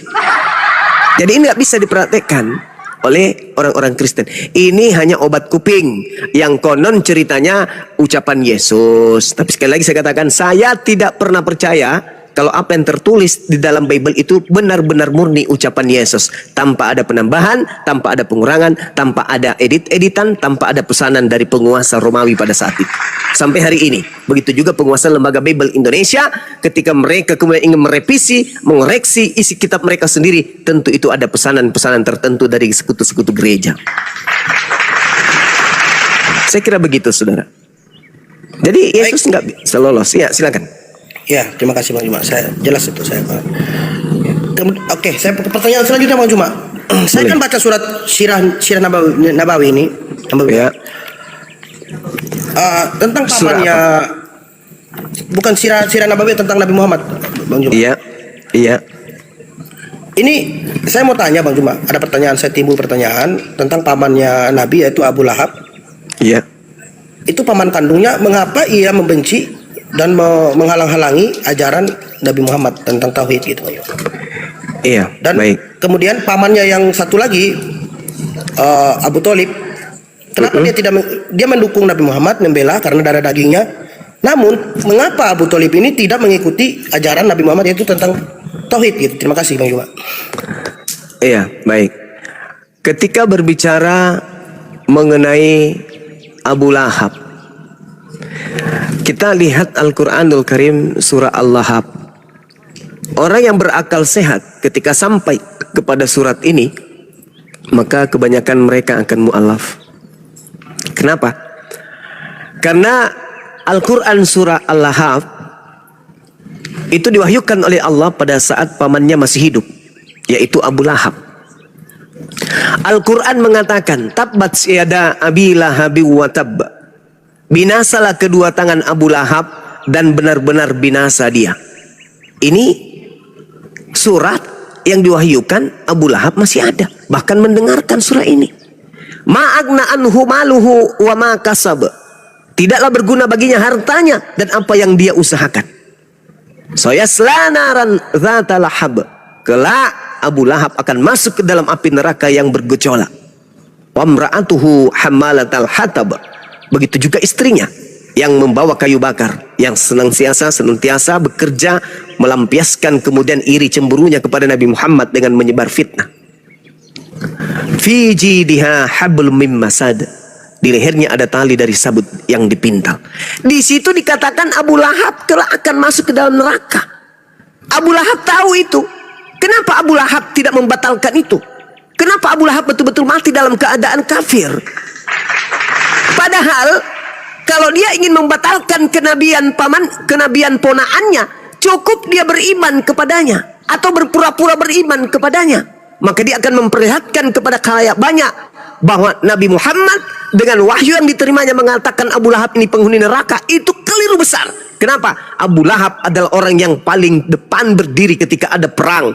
Abu Lahab adalah orang yang pertama kali kemudian menentang orang-orang yang menentang ponaannya. Abu Lahab adalah orang yang kemudian membela agama Nabi Muhammad.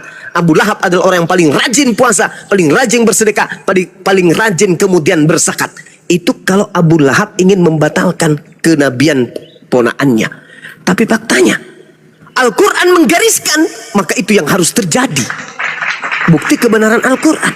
Kalau Al-Quran ini hanya mengada-ngada, Nabi Muhammad hanya mengada-ngada saja, maka Abu Lahab bisa saja berpura-pura tampil sebagai orang benar supaya orang yang ada di sekitarnya menolak Al-Quran. Hei Muhammad, hei Nabi Muhammad, astagfirullahaladzim. Wahai Nabi Muhammad, kamu berdusta. Kau katakan pamanmu Abu Lahab itu penghuni neraka. Padahal setiap hari beliau berzakat, beliau puasa, beliau kemudian membantu engkau dalam perang. Dia memfasilitasi dakwamu. Mana dia? Dia bukan orang munafik, dia orang suci, dia orang ahli ibadah. Kenapa kau katakan dia orang neraka? Saya tidak percaya kepada Al-Quranmu wahai Nabi Muhammad. Aku menolak kenabianmu. Andai saja Al-Quran itu tidak benar, tapi faktanya Abu Lahab masih ada di tengah-tengah Nabi Muhammad. Al-Quran sudah datang menandakan bahwa Abu Lahab tidak akan menjadi pengikutmu sampai ia mati. Itu terjadi. Itu benar adanya. Seperti itu, saudara. Silakan. Baik, terima kasih Bang. Sama-sama. Oke, pertanyaan. Saya terus bertanya. Mungkin Bang Juma ada mau tanya sedikit Bang Juma? Nanti dikira saya. Nggak apa-apa, nggak apa-apa. Oh iya. Oke, saya mau nanya Bang Juma Iya. tentang di An-Nisa 157. Surat An-Nisa.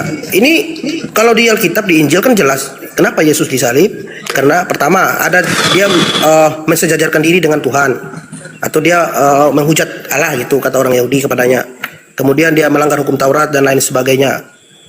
Tapi di An-Nisa 157 saya tidak menemukan apa yang membuat Nabi Isa dikejar dan ingin dibunuh oleh orang Yahudi gitu. Tapi dia langsung diangkat ke langit gitu. Nah, itu terima kasih Bang Iwan. Baik. Alasannya apa gitu orang Yahudi mengejar Baik. Nabi Isa untuk ditangkap gitu ya. Baik. Di dalam Al-Qur'anul Karim, dalam surah Al-Maidah, Allah Subhanahu wa taala menjelaskan kepada kami umat Islam bahwa orang-orang Yahudi, orang-orang Nasrani itu adalah orang yang memiliki penyakit hati. Sehingga orang-orang yang beriman berkata, inikah orang yang bersumpah secara sungguh-sungguh dengan nama Allah bahwa mereka benar beserta kamu, segala amal mereka menjadi sia-sia sehingga mereka menjadi orang yang rugi. Lalu Allah Subhanahu wa taala kemudian ketika Nabi Isa datang kepada Bani Israel menolak beliau. Bani Israel menolak kenabiannya. Bani Israel tidak percaya kemudian kepada kerasulannya. Mereka menolak, mereka mengingkari. Bahkan pengingkaran yang mereka lakukan itu dia nyatakan, dia lampiaskan kepada Nabi Isa alaihissalam. Mereka tidak percaya kepada kenabiannya. Mereka tidak percaya kemudian ketika ia datang membawa beberapa mujizat di tengah-tengah mereka. Mereka malah membantah, malah mengatakan itu adalah sihir. Jadi kenapa kemudian Nabi Isa ini mereka ingin bunuh? Karena mereka melihat Nabi Isa ini bukan orang yang kita tunggu-tunggu. Buktinya dia tidak mampu kemudian memperjuangkan kita selayaknya Gedeon, selayaknya Daud, selayaknya Salomo, selayaknya Nabi Musa. Dia hanya datang ngobatin orang. Kita nggak butuh ini. Yang kita butuhkan adalah pahlawan yang mengusir penjajah Roma. Faktanya kagak. Dia hanya sibuk bermukjizat yang tak ada tujuan pangkalnya untuk mengusir penjajah. Itu makanya. Sehingga Al-Quran mengatakan, falamma ahassa Isa minhumul kufra qala man ansari ilallah. Ketika Nabi Isa alaihissalam melihat pengingkaran orang-orang Yahudi terhadap dirinya, Nabi Isa memberikan sayembara, wahai Bani Israel, siapa di antara kalian akan menolong aku untuk menegakkan ajaranku ini? Di antara mereka kemudian ada yang tampil berkata, nahnu ansarullah, kami akan tampil sebagai penolongmu wahai Nabi Isa alaihissalam. Kami beriman kepada Allah yang mengutusmu, saksikanlah bahwa kami adalah orang yang berserah diri. Lalu kata mereka, Rabbana amanna bima ansalta wattaba'ana rasul faktubna ma'asyahidin.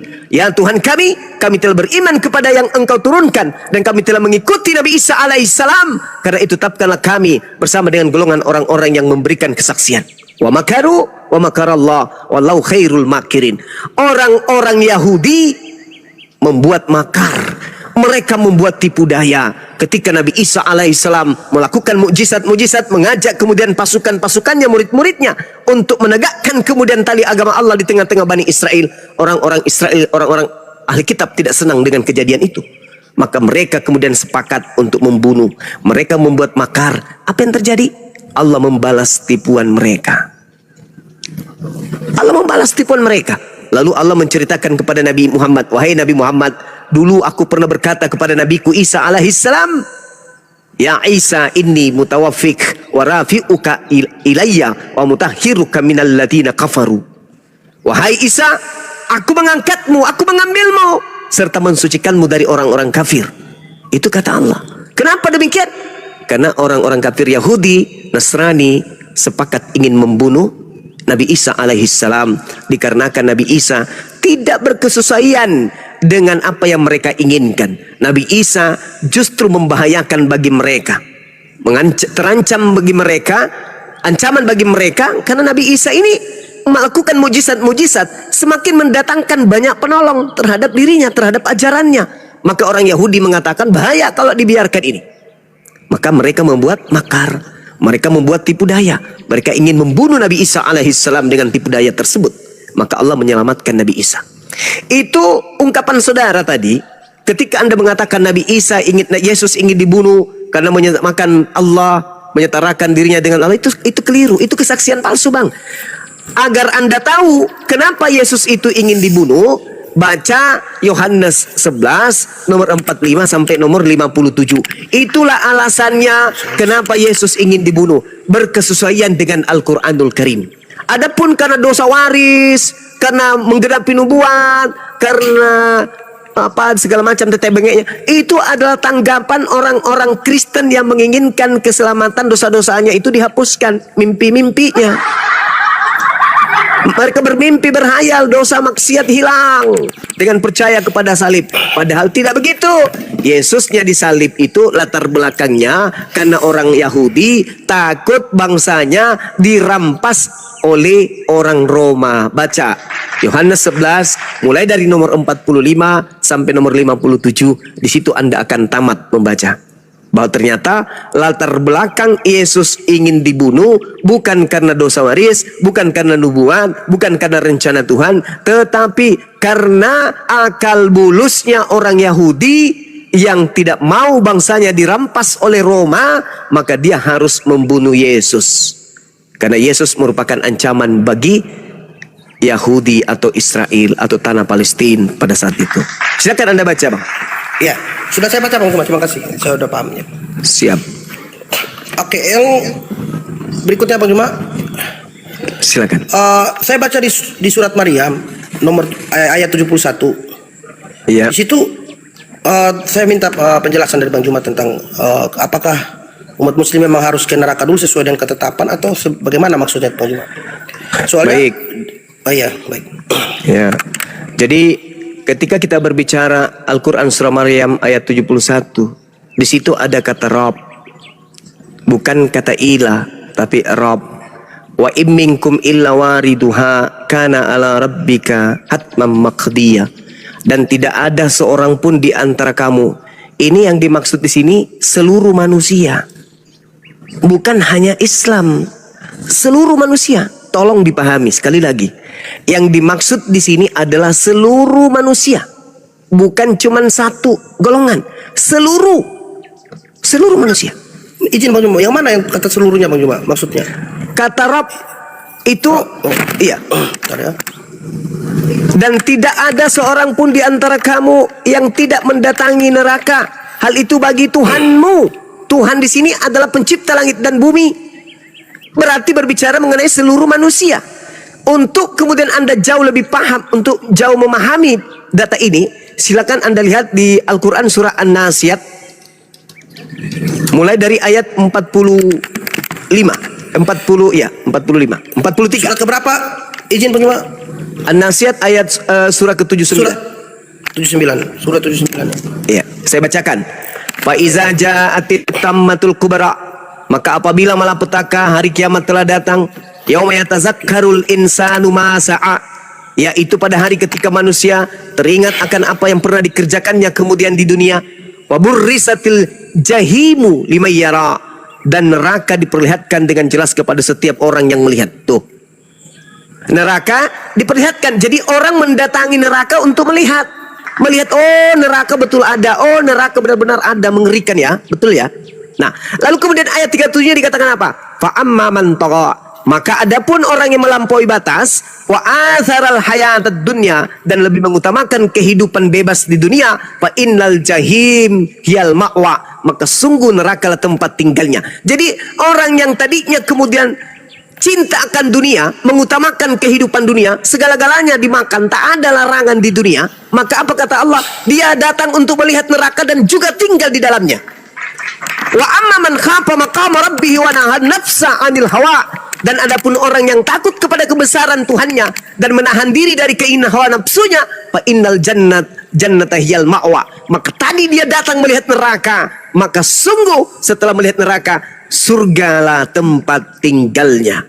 Makanya dikatakan dalam surah Maryam ayat 72 dikatakan apa?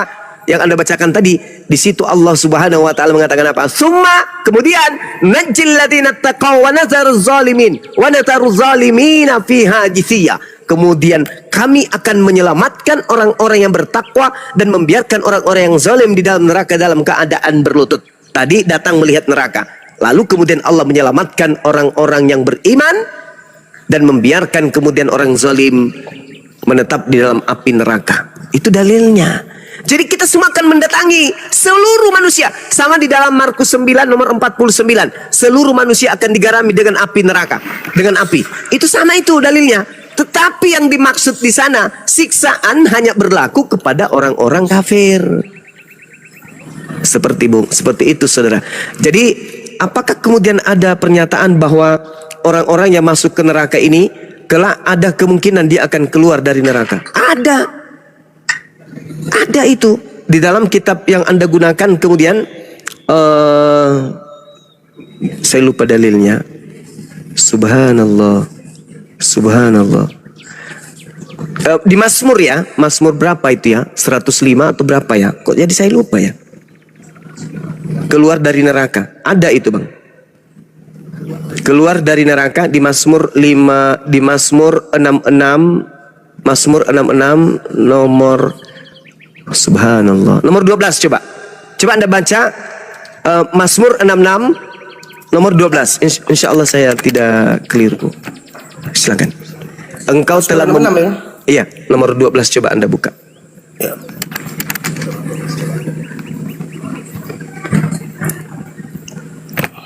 Engkau telah membiarkan orang-orang melintasi kepala kami. Iya, betul. Itu benar. Engkau telah membiarkan orang-orang melintasi kepada kami. Kepala telah kami. menempuhi api. Ya, Kami telah menempuh api dan air. Tetapi engkau telah mengeluarkan kami. Oh, iya. Kalau Anda lihat juga di dalam Yudas 1-2-3, selamatkanlah mereka dengan jalan merampas mereka dari api, tetapi tunjukkanlah belas kasihan yang disertai ketakutan kepada orang-orang lain juga, dan bencilah pakaian mereka yang dicemarkan oleh keinginan-keinginan dosa. Itu sama itu. Jadi kita semuanya ini akan digiring kepada neraka. Maksudnya kita mendatangi neraka. Bahwa kita lihat benar-benar lah ya neraka itu betul adanya. Bukan hanya isapan jempol aja bahwa neraka tempat sisaan, neraka tempat yang mengerikan. Kita datang. Tetapi apalah arti kengerian itu semua setelah kita ternyata masuk surga? Maka nikmat surga itu akan semakin terasa ketika kita melihat penderitaan di neraka tadinya. Sama ketika orang kemudian pernah merasakan sakit gigi, maka dia akan merasakan nikmatnya setelah dia merasakan tidak sakit gigi. Orang akan merasakan nikmatnya makanan ketika dia pernah merasakan lapar. Apapun makanan yang kita suguhkan kepada orang kenyang, tidak ada nikmatnya. Tapi kalau kita berikan kepada orang yang haus, orang yang lapar, maka makanan itu sangat nikmat. Itulah maksudnya ketika kita mendatangi neraka, ketakutan, kengerian, kemudian sangat luar biasa pada saat itu. Tetapi ternyata ketika kita hidup di dunia, kita termasuk golongan orang-orang yang menyelamatkan diri dari kemaksiatan. Maka Allah seketika itu juga meneruskan menjelaskan Al-Quran bahwa kita yang mendatangi neraka akan terus sampai ke surga dan Allah membiarkan orang-orang kafir tetap kekal di dalam api neraka tersebut. Adapun yang disinggung dalam Mazmur 66 nomor 12 adalah orang yang tidak menduakan Allah, tetapi ada dosanya yang tidak dihapuskan oleh Allah kecuali dihapuskan dengan api neraka. Maka orang ini harus masuk ke dalam neraka dulu, disucikan di sana, dibersihkan di sana. Setelahnya barulah dia dikeluarkan, dibebaskan dari api neraka setelah dosanya dihapuskan. Itu bagi orang Islam yang mati membawa dosa, tidak diampuni oleh Allah dosanya entah karena apa, maka dosanya hanya bisa dicuci dengan api neraka. Setelah selesai pencucian itu, mereka semua akan digiring dalam surga. Tapi kalau orang kafir mati dalam keadaan kafir, tak ada lagi istilah dicuci, dia di blender dalam kehidupan yang kekal selama-lamanya. Fi nari jahannam khalidina fiha abada. Selama-lamanya di dalam api neraka jahanam, kekal, tak ada hentinya sampai tidak ada akhirnya. Selama-lamanya dalam kehidupan kekal hanya bermandikan dengan kobaran api yang menyala-nyala. Makanya sebelum roh keluar dari tubuh, maka kita harus menentukan sikap dalam hidup ini. Itu aja. Karena hanya ada dua kelompok di atas muka bumi ini. Yang pertama orang beriman dan orang yang kafir, orang yang kufur. Orang yang beriman adalah orang yang melakukan apa yang diteorikan oleh mulut, apa yang diucapkan mulut, apa diucapkan oleh mulut, diniatkan oleh hati, diucapkan oleh mulut, kemudian dibenarkan dengan perbuatan. Itu orang beriman. Mereka adalah orang yang tunduk berserah diri kepada perintah-perintah Tuhan. Kalau Tuhannya mengatakan lempari tetanggamu batu pada hari Jumat, itu pun yang lakukan. Kalau Tuhannya mengatakan jangan engkau makan nasi pada hari Jumat, itu pun yang dia lakukan. Kalau Tuhannya mengatakan ibadah sholat 50 kali sehari, itu pun dia lakukan. Itu orang beriman. Mau ditatar, mau kemudian tunduk, mau diatur oleh Tuhan pencipta langit dan bumi. Tapi kalau tidak mau diatur, itu kafir. Enak perutnya bikin aturan sendiri. Tak ada perintah, dia lakukan sendiri. Semaunya dia, seenak edewe. Sedangkan orang yang mau terpimpin oleh Tuhan, itu adalah orang beriman. Dalam kehidupan rumah tangga kita, tidak ada perintah-perintah orang tua kita. Itu seperti makanan tanpa sayur. Makanan tanpa garam, sayur tanpa garam. Jadi hidup yang benar adalah hidup tertata oleh perintah Tuhan. Jangan melakukan ini, jangan melakukan itu, jangan makan ini, jangan makan itu. Itu orang yang mau terpimpin oleh Tuhannya. Tunduk kepada Tuhan. Kalau ada orang yang tidak mau dipimpin, perintah-perintah Tuhan dihapuskan demi untuk memerdekakan kemudian syahwatnya, maka itu sama seperti iblis. Itu sama seperti iblis yang tidak mau diatur. Hanya sekedar satu perintah saja. Tunduklah kalian sujud menghormat kepada Adam. Oh enggak, itu iblis. Nah, orang yang tidak mau taat kepada perintah Tuhan, itu iblis. Itu saudaranya iblis itu. Demikian saudara, silakan. Mungkin masih ada lagi sebelum saya tidur. Baik Bang Juma. Ya, silakan. Cara pertanyaan berikutnya ini kan tentang Keluaran 20 itu Bang Juma ayat 3. Jangan ada Allah lain padamu. Nah, di 2 Tawarik 15 ayat 12. Bentar. Apa angsuran apa? 20 tahun, 15 tahun. Kalau 20 tahun subsidi pemerintah itu 1 juta per bulan sampai 20 tahun. Kalau ya Bang.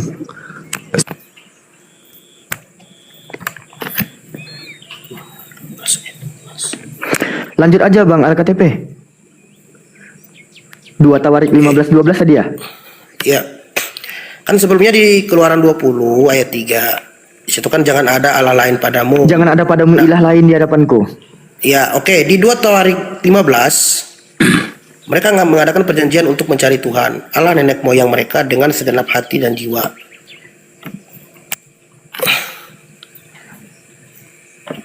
Pertanyaannya? Ya, pertanyaannya. Sorry tadi anak saya nanya tentang angsuran KPR. Silakan. Siap. Ya. Ini di Keluaran 20 ayat 3 Bang Juma, jangan ada ilah lain padamu. Berarti Ya. Di 2 Tawarik 15 ayat 12 di situ mereka mengadakan perjanjian untuk mencari Tuhan, Allah nenek moyang, kan orang Israel kan. Berarti Allah yang harus disembahkan Allah Israel maksudnya Bang Juma. Iya memang Gimana? betul. Iya. Makanya kami umat Islam coba Anda baca di dalam surah Al-Maidah ayat Maidah. ya, dibuka aja surah Al-Maidah, saya lupa ayatnya. Di situ Allah Subhanahu wa taala mengatakan apa? Walaqad akhazallahu mitsaqa bani Israil wa ba'atsna minhum 12 naqiban wa qala Allah inni ma'akum. Dan sungguh Allah telah mengambil perjanjian dari Bani Israel dan Allah telah mengangkat 12 orang pemimpin di antara mereka. Lalu Allah berfirman kepada mereka, aku bersama kalian wahai Bani Israel. Sungguh jika kalian melaksanakan sholat, menunaikan zakat, beriman kepada utusan-utusanku, dan kamu bantu mereka dengan pinjaman kepada Allah, pinjaman yang baik, pasti aku hapus dosa-dosamu. Itu kata Allah kepada Bani Israel. Bani Israel bersama dengan Allah. Tapi apa kata Allah kemudian? Baca di ulangan 1. Yesaya 1. Fabima naqdihim mitsaqahum la'annahum wa ja'alna qulubahum qasiyah. Tetapi mereka melanggar janji mereka, maka aku melaknat mereka dan aku jadikan hati mereka keras membatu. Itu kata Allah. Tapi Allah tetap sayang kepada mereka. Allah tetap memperhitungkan untuk menyelamatkan Bani Israel, keturunan mereka. Maka Allah mengutus Nabi Muhammad. Ketika Nabi Muhammad datang diutus, Allah kemudian mencolek ahli kitab Bani Israel. Ya ahlal kitab, sini. Yang sudah kukutuk sini, keturunan yang telah aku kutuk sini, dengarkan. Ya ahlal kitab, dengarkan. Qad ja'akum rasuluna yubayyinu lakum katsiran mimma kuntum tukhfuna minal kitab wa ya'fun an katsir, kata Allah. Qad ja'akum minallah nur wa kitabun mubin. Wahai ahli kitab yang dulu pernah kukutuk nenek moyangnya, hei keturunannya yang pernah kukutuk, sini dengarkan. Dengarkan, sungguh nabiku Nabi Muhammad, rasulku Nabi Muhammad telah datang kepada kalian, menjelaskan kepada kalian banyak hal dari isi kitab yang kalian sembunyikan. Sungguh telah datang kepada kalian cahaya dariku, yaitu Nabiku Muhammad, dan kitab yang menjelaskan, yaitu Al-Quranul Karim. Yahdi bihillah manittaba'a ridwanahu subulas salam wa yukhrijuhum minaz zulumati ilan nur biizni wa yahdihim ila siratim mustaqim. Wahai keturunan orang-orang yang telah aku kutuk, Bani Israel, ahli kitab, dengan Al-Quran itu aku memberi petunjuk kepada siapa yang mengikuti keridaanku kepada jalan keselamatan. Dengan Al-Quran itu juga aku mengeluarkan manusia dari gelap gulita kepada cahaya dengan izinku, dan menunjukkan orang-orang kepada jalan yang lurus dengan Al-Quran. Itu kata Allah. Jadi ketika Allah mengatakan, Tuhan mengatakan jangan ada ilah lain di hadapanku, kami tidak mengganti ilahnya Bani Israel. Makanya di dalam Al-Quran surah Al-Baqarah Anda baca ayat 130 dan seterusnya, apa kata Allah kemudian? Siapakah yang memperbodoh diri itu? Mereka yang membenci ajaran Nabi Ibrahim alaihissalam. Wa may yarghabu an millata Ibrahim illa man safiha nafsa wa laqad istafainahu fid dunya wa innahu fil akhirati laminas salihin. Dan orang yang membenci ajaran Nabi Ibrahim hanyalah orang yang memperbodoh dirinya. Dan sungguh aku Allah telah memilih Nabi Ibrahim di dunia, dan sungguh di akhirat telah termasuk orang-orang yang soleh. Iz qala lahu rabbuhu aslim qala aslamtu li rabbil alamin. Ingatlah ketika Allah berfirman kepada Nabi Ibrahim, wahai Nabi Ibrahim, berserah dirilah engkau kepadaku. Nabi Ibrahim menjawab, aku berserah diri kepada Tuhan alam semesta. Wasabiha Ibrahim. Silakan. Kami Kristen tidak pernah membenci ajaran Abraham, Bang Juma. Tidak ada ajaran yang Nabi Abraham yang dibenci. Kalau tidak membenci ajaran Nabi Ibrahim, maka kurbannya bukan manusia, kurbannya harus hewan. Karena pada kaidah pengajaran Nabi Ibrahim yang dicontohkan sebagai bapak para nabi, apa?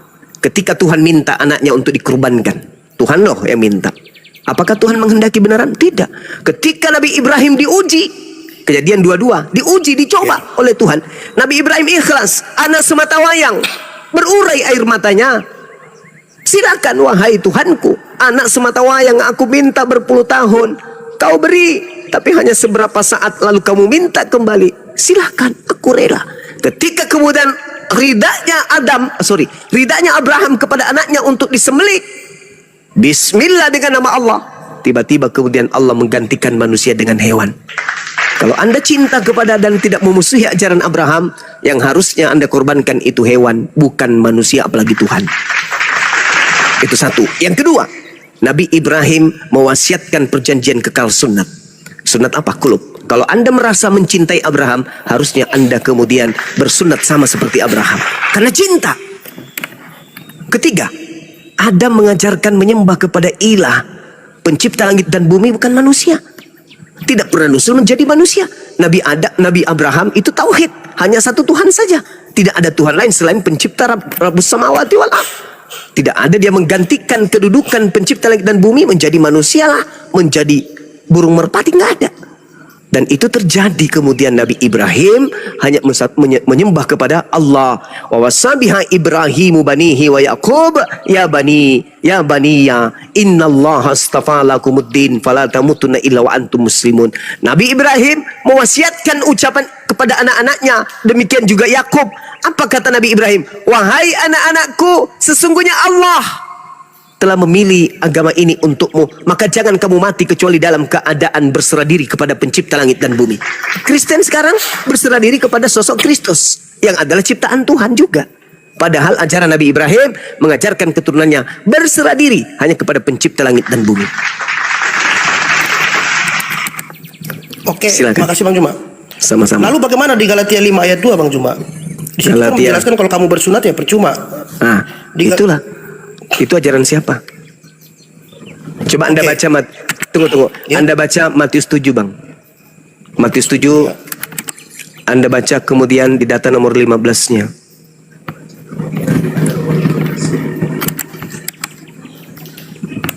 Ya, nomor 15.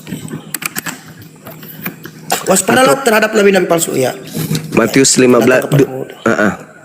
Jangan nabi palsunya, nanti berat. Coba Anda baca di dalam Matius 24 mulai dari data nomor 15-nya.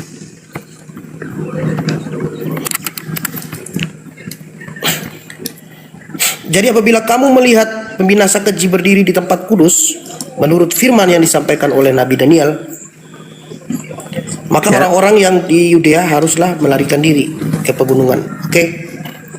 Iya. Di situ dikatakan apa? Apabila kamu melihat pembinasa keji berdiri di tempat yang suci, menurut firman yang disampaikan oleh Nabi Daniel. Maksud Yesus di sini adalah pembinasa keji. Orang yang membinasakan manusia duduk pada status yang suci seperti nabi, rasul. Dia pembinasa keji ini memiliki titel yang suci, rasul, nabi.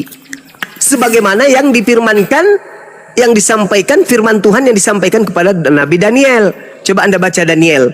Daniel berapa? Daniel 7 nomor 25. Dia akan mengucapkan perkataan yang menentang yang maha tinggi. Akan menganiaya orang-orang suci milik yang maha tinggi. Ia berusaha kemudian merubah hukum. Siapa itu? Orang pembinasa keji yang duduk di tempat suci. Seakan-akan dia rasul, padahal dia pembinasa keji. Ciri-cirinya seperti yang digambarkan oleh Nabi Daniel. Melawan perkataan yang maha tinggi. Memutarbalikkan hukum. Mohon maaf Bang Juma, Daniel 7 nomor 5 lain Bang Juma ini. Nomor 25. Oh maaf ya. Ya, silakan. Nah sekarang ketika Tuhan mengatakan dalam Kejadian 17 nomor 14, bunuhlah orang yang tidak bersunat nonotnya karena dia telah membatalkan perjanjian kekalku. Paulus mati enggak? Mati, dibunuh. Kenapa? Karena dia telah membatalkan perjanjian kekal Tuhan. Di dalam Galatia 5 nomor 2 dia tekankan, barang siapa yang bersunat, Yesus Kristus tidak berguna baginya. Maksudnya iblis yang datang kepadanya itu tidak berguna. Karena iblis suka yang najis-najis. Iblis suka yang kotor. Kalau ada yang bersunat, iblisnya tidak berguna bagi dia.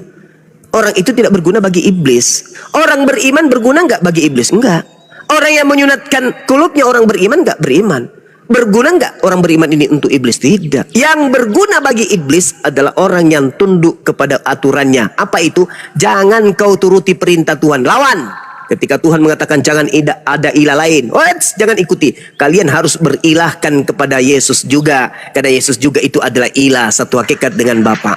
Ketika Bapa mengatakan kuduskan hari Sabat, iblis yang mengatakan jangan, kau harus kuduskan juga hari Minggu. Karena itu adalah hari suci untuk kalian. Itu adalah hari kebangkitan. Ketika Tuhan mengatakan jangan makan babi, makan babi. Karena tidak ada yang halal, tidak ada yang haram, semuanya baik.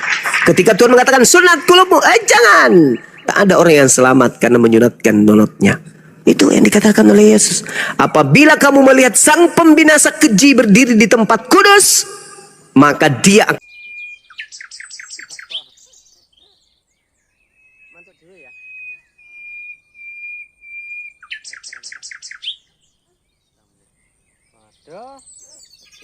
mulai dia ya.